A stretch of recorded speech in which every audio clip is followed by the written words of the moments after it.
Hello friends, academic centre for excellence में आपका बहुत बहुत स्वागत है। बिलीव बिगर, एम हायर।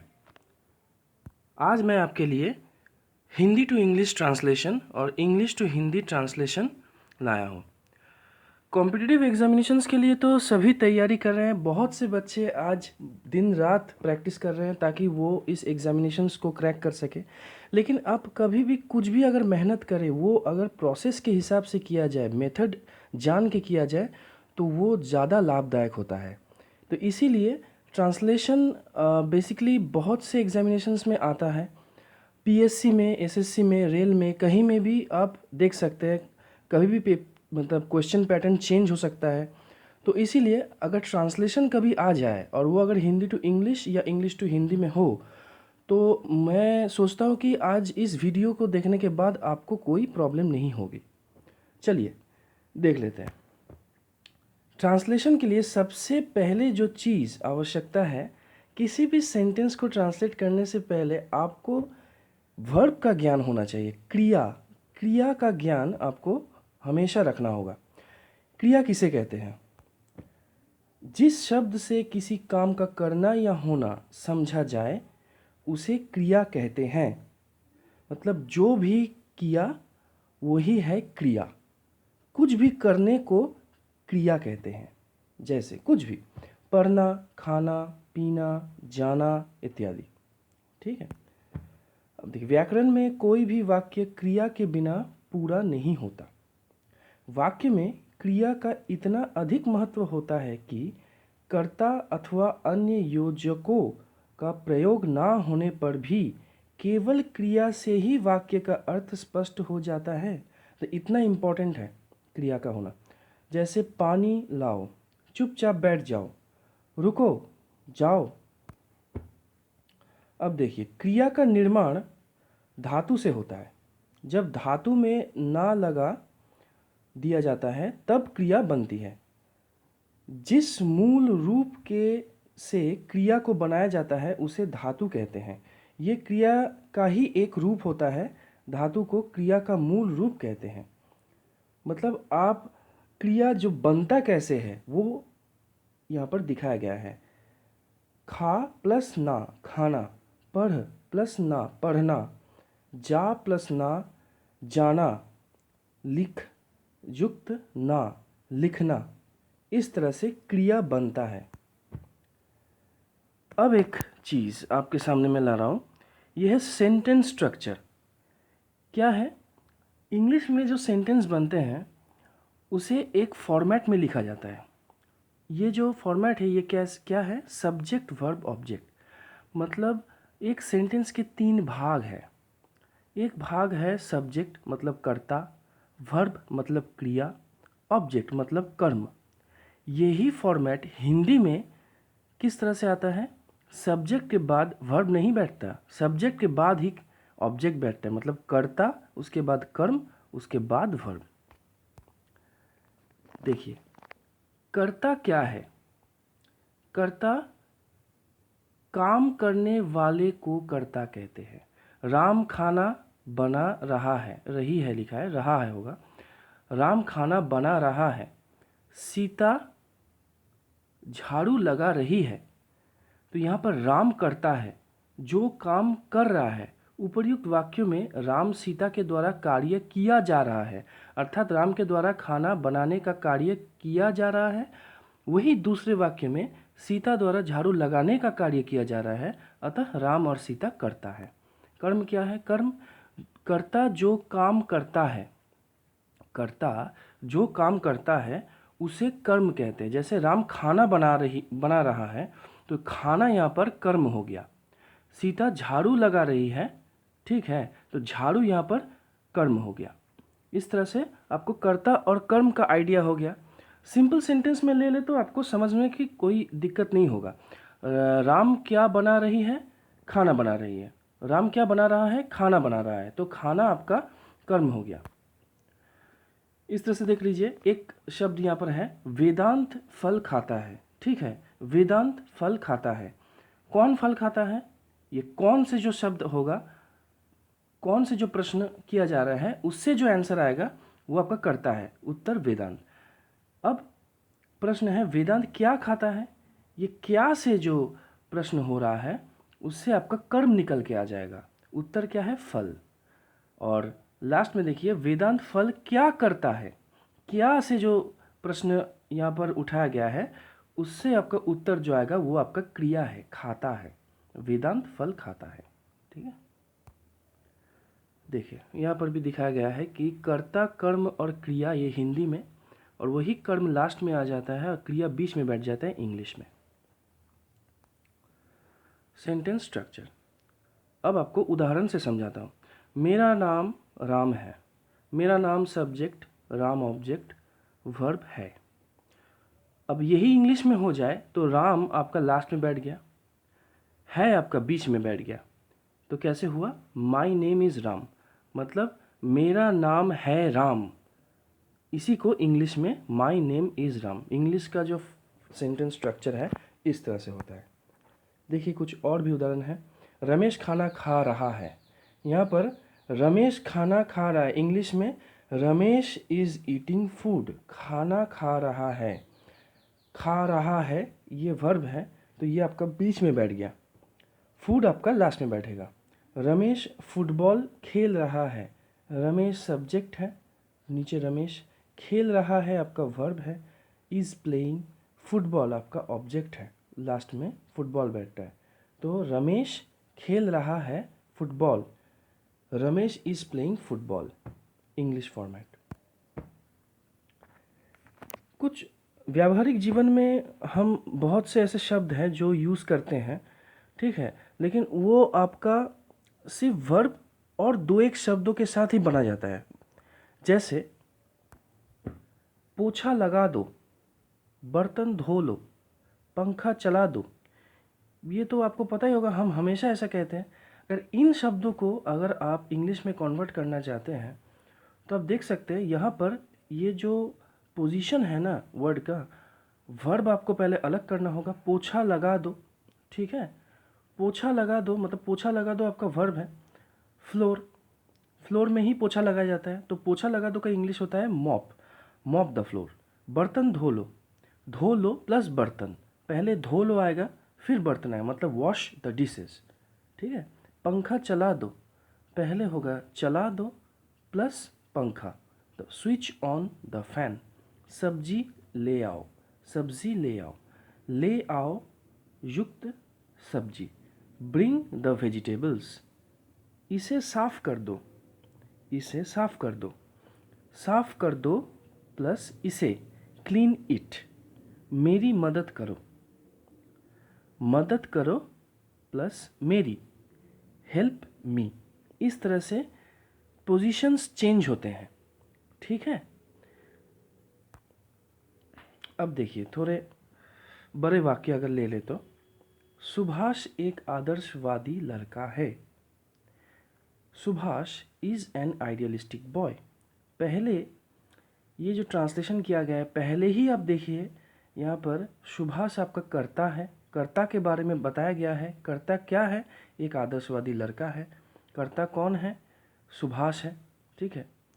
तो सुभाष आपका कर्ता हो गया, उसके बाद आपका इज़ बैठता है। इज़ आपका हिंदी में है, इज़ का हिंदी है होगा, ठीक है। तो जैसे आपका कंस्ट्रक्शन में मैंने दिखाया था कि कर्ता के बाद आपका वर्ब बैठता है, Subhash is an idealistic boy, तो उसी प्रकार सुभाष के बाद इज़ एन आइडियलिस्टिक बॉय, जो आपका ऑब्जेक्ट है वो लास्ट में बैठेगा। उसके बाद देख लीजिए, मुझे आपकी सहायता की ज़रूरत है, आई नीड योर हेल्प। आप तेज़ अंग्रेज़ी बोल सकते हैं, आप मतलब यू, तेज़ अंग्रेज़ी, इंग्लिश फास्ट मतलब फास्ट इंग्लिश, बोल सकते हैं, कैन स्पीक, ठीक है। आप, उसके नीचे देखिए यू, फिर देखिए तेज़ अंग्रेज़ी, वो लास्ट में बैठेगा क्योंकि वो आपका कर्म है, और बोल सकता है आपका क्रिया है तो वो आपका कर्ता के बाद बैठेगा। You can speak English fast. Bharat दुनिया का सबसे बड़ा गणतंत्र है। भारत दुनिया का सबसे बड़ा गणतंत्र है। India is the world's largest democracy. है आपका क्रिया है तो वो आपका इंडिया के बाद बैठ जाएगा, तो इंडिया इज़ दुनिया का सबसे बड़ा, द वर्ल्ड्स लार्जेस्ट डेमोक्रेसी। अब गणतंत्र का अंग्रेजी वर्ड है डेमोक्रेसी, ये आपको थोड़ा याद रखना हो। जैसे आदर्शवादी को आइडियलिस्टिक कहते हैं। स्टॉक ऑफ वर्ड्स आपको बढ़ाना होगा।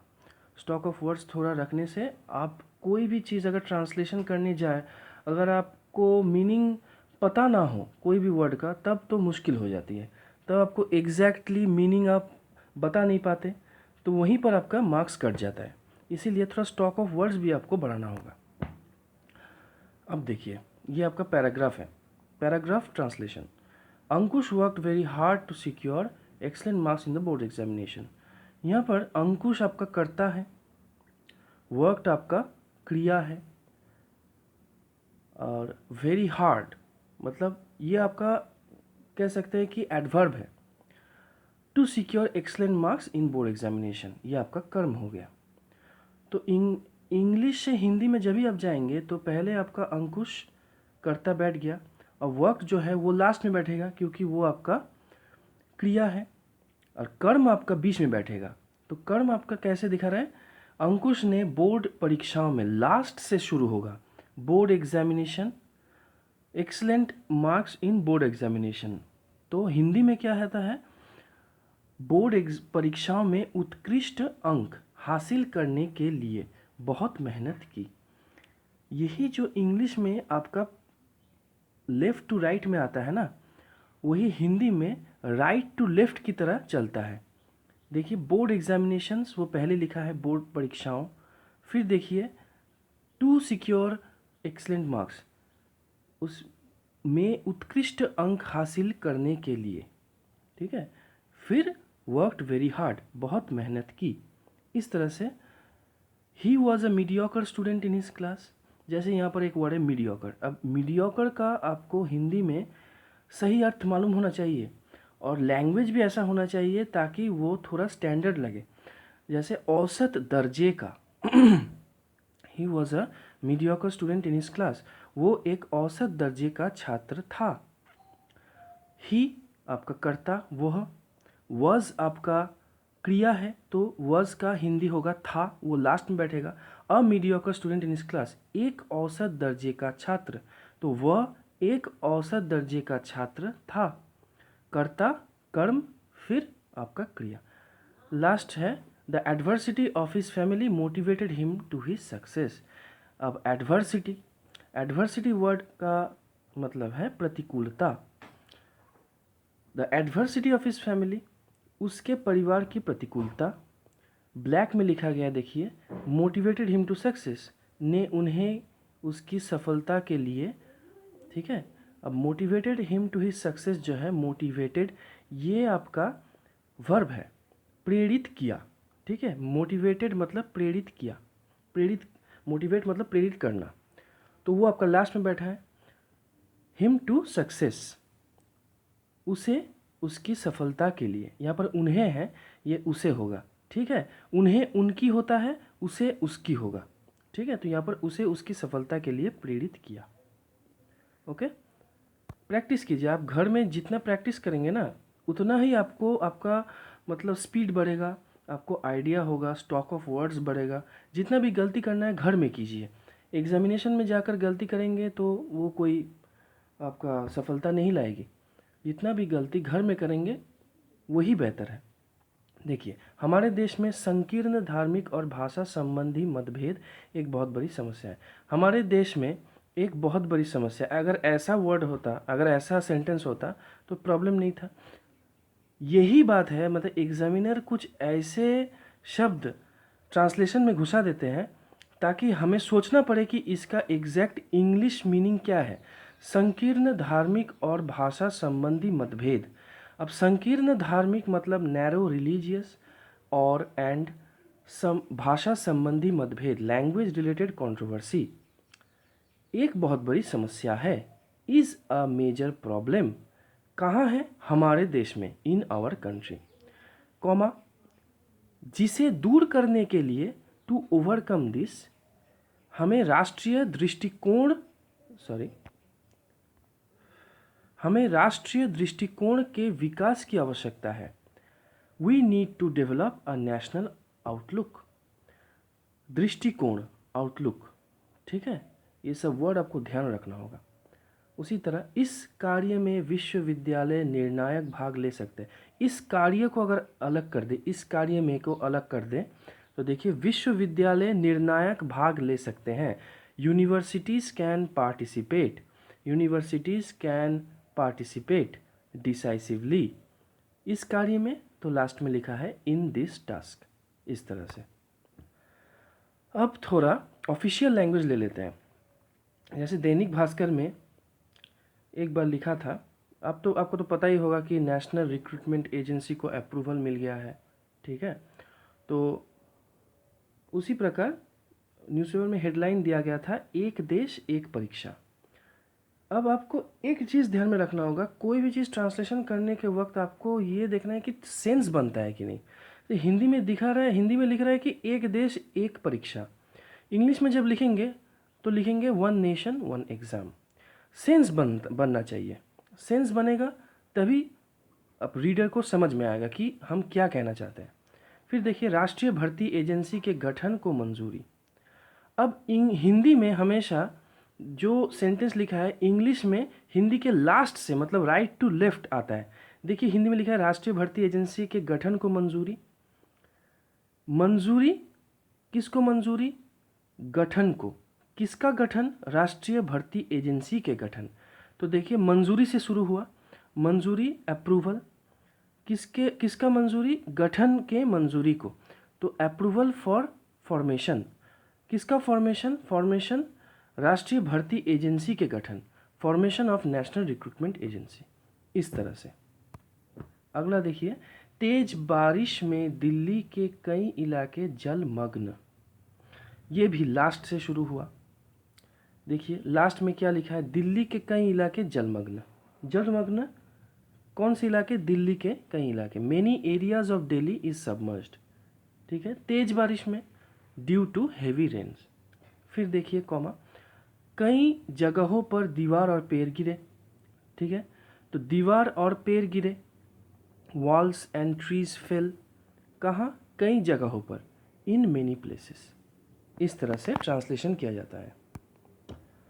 अब देखिए इंग्लिश का जो लैंग्वेज है ना, इंग्लिश में अगर आप न्यूज़पेपर ना पढ़ें तो आपको इंग्लिश के लैंग्वेज का ज्ञान नहीं होगा, क्योंकि यहाँ पर जो ऑफिशियल लैंग्वेज होता है ना वो थोड़ा अलग होता है, वो थोड़ा शॉर्ट में होता है, वहाँ पर थोड़ा ईडियम्स यूज़ होता है, थोड़ा प्रोवर्ब्स यूज़ होता है, तो इसीलिए आपको समझने में थोड़ा दिक्कत होने से भी हो सकता है। यहाँ पर जैसे लिखा है, career and education disruptions take toll on youths. अब कैरियर का मतलब पता है, एजुकेशन का मतलब पता है, डिसरप्शन का मतलब भी पता होना चाहिए। डिसरप्शन का मतलब व्यवधान, ठीक है। यूथ का मतलब पता है, युवाओं। अब टेक टोल ऑन, ये जो चीज़ है ना, इसका एग्जैक्ट अगर आपको मीनिंग ना पता हो तो बहुत समस्या हो जाती है। इसलिए आपको इस तरह का लैंग्वेज आपको पढ़ना होगा, आपको इंग्लिश में न्यूज़पेपर पढ़ना होगा। इंग्लिश पेपर पढ़ेंगे जितना, उतना आपको idea, knowledge, stock of word सब बढ़ता रहेगा, और अपने आप ही आप वो ट्रांसलेशन करना शुरू कर दीजिए। घर में कोई भी लाइन उठाकर वो ट्रांसलेशन कीजिए। जैसे यहाँ पर career and education disruptions take toll on youths, कैसे लिखा जाए? कैरियर और शिक्षा में व्यवधान युवाओं पर भारी पड़ता है। तो टेक टोल ऑन समथिंग मतलब किसी चीज़ पर भारी पड़ना, उसे इंग्लिश में टेक टोल कहते हैं, ठीक है।